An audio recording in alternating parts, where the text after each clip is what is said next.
Hello, my name is Doug Stern. I'm the mayor of Rancho Palos Verdes, and I'm here today with one of our neighboring mayors, Mayor Frank Zarunian from Rolling Hills Estates. And Frank is also the president of the California Contract Cities Association. Well, thank you, Doug. I appreciate the invitation. It's great to be here, as always.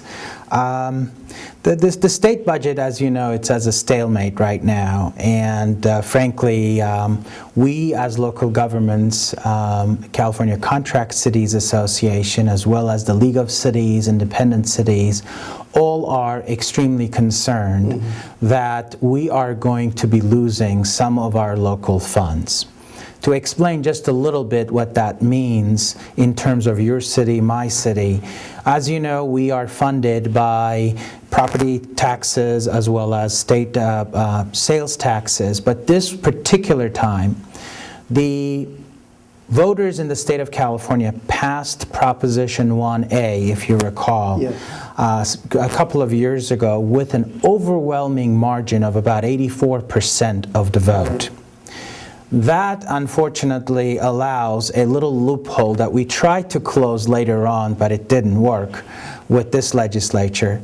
That allows, unfortunately, for our property taxes to be tapped if need be.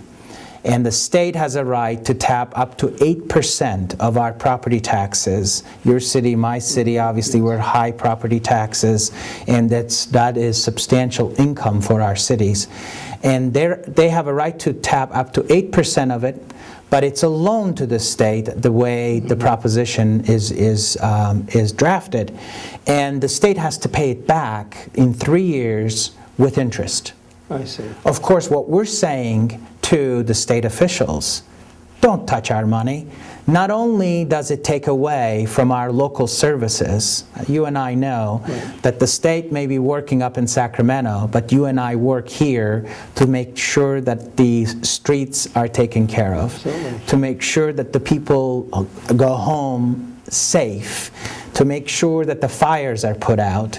Those are all local funds. Yes. Yes. We are dependent on those services, and we can't cut those services. Our residents are valuable to us. They deserve those services. The quality of life on this hill is extremely important to our residents. And therefore, we're saying to our Sacramento officials, why are you borrowing more money? It makes no sense. Get your house in order like you and I do. Right. We have balanced budgets. Absolutely. We have, in most instances, surplus money. In some cities we have, and in mine also, I'm happy to say, reserves.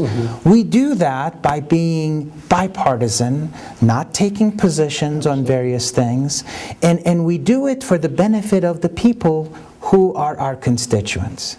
For whatever reason, the same does not occur in Sacramento.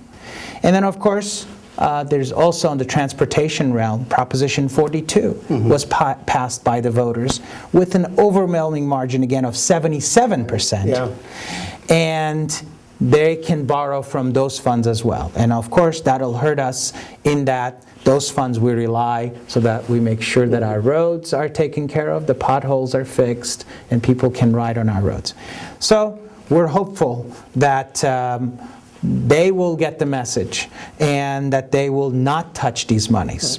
Our property tax is our single largest source of revenue for our city. Indeed. So obviously that pays for a significant part of the services that we provide for the public. And I'm glad to say that most news outlets are taking the local government perspective on this.